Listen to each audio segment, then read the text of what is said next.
Bismillahirrahmanirrahim.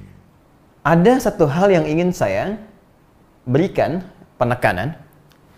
Kata imsak di sini bukan imsak dalam pengertian tradisi masyarakat kita.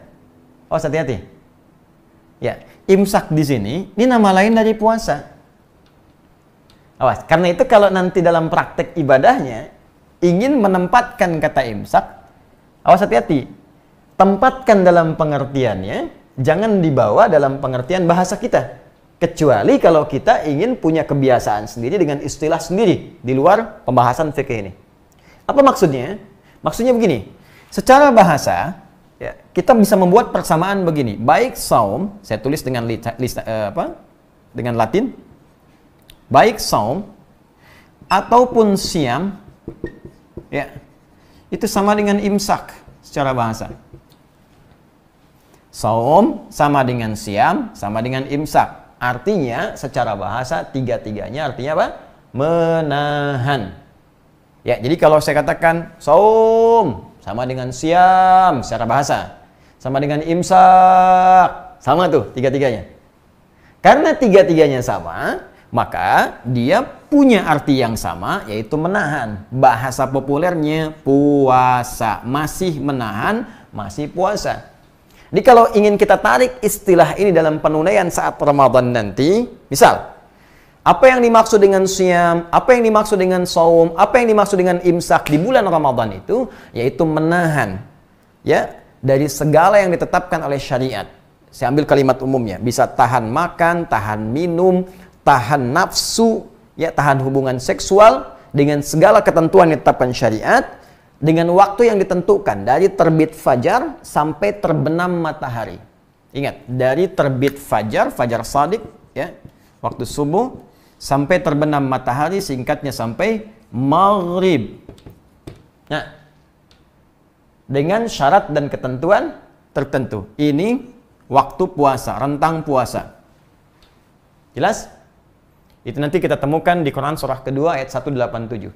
Jadi kalau saharun, jamaknya disebut ashar, asharun, waktu singkat menjelang fajar, kisaran ya 15 sampai 30 menitan lah sebelum fajar. Nah, ini waktunya disebut sahar. Maka di sini dia tidak masuk kategori saum, tidak masuk kategori siam, tidak masuk kategori imsak. Jelas? Nah, dari setelah maghrib tidak berlaku saum lagi, kita boleh makan, silakan. Makan, minum, segala hal yang dilarang, ya, sekarang dibolehkan dalam konteks yang dibenarkan oleh syariat. Baik, maaf, itu namanya tadi apa? Buka, futur. Saum tidak berlaku, siam tidak berlaku, imsak tidak berlaku. Baru saat fajar tiba, berlaku lagi tiga-tiganya ini. Artinya nanti, kalau Anda misalnya, sebelum fajar tiba, Anda kan biasa mengikuti sunnah Nabi, saya dan kita, makan kan? Ya, makannya disebut makan apa? Masih ingat? Sahur kan? Ya, sahur itu makan yang dikerjakan di waktu sahar. Ya, jadi waktu menjelang fajar. Jangan terlalu mepet misalnya, kan? Supaya tenaganya lebih banyak, bisa digunakan beraktivitas dan nahan lapar hausnya bisa lebih singkat dibandingkan makan yang diawalkan. Nah, maka Anda makan misalnya ini fajarnya jam 4.30 misal. Anda makan jam 4. Baik. Nah, 00. Wib. Saya mau tanya, kalau fajar subuhnya 4.30, imsaknya jam berapa? Hah? Tuh, baik.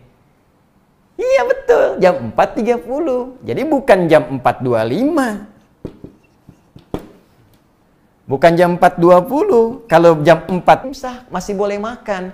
Imsak itu mulai puasa.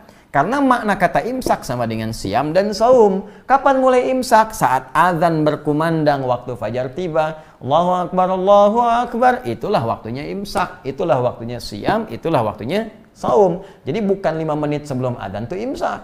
Imsak, imsak. Padahal masih ada 5 menit lagi. Oh, masih cukup untuk teh manis. Ya kan?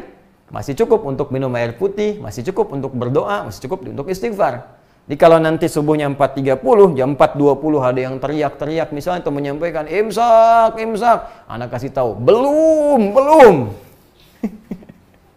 Jelas ya? Nah, karena pengertian orang dulu itu imsak selesai udah, jangan makan lagi. Nah, di sini terjadi nanti banyak hal yang bias di masyarakat. Artinya ada yang mengatakan kalau sudah imsak masih boleh makan, masih boleh minum. Akhirnya bablas sampai ke adzan. Itu yang kemudian mesti diluruskan. Nanti kita akan lihat perkaranya.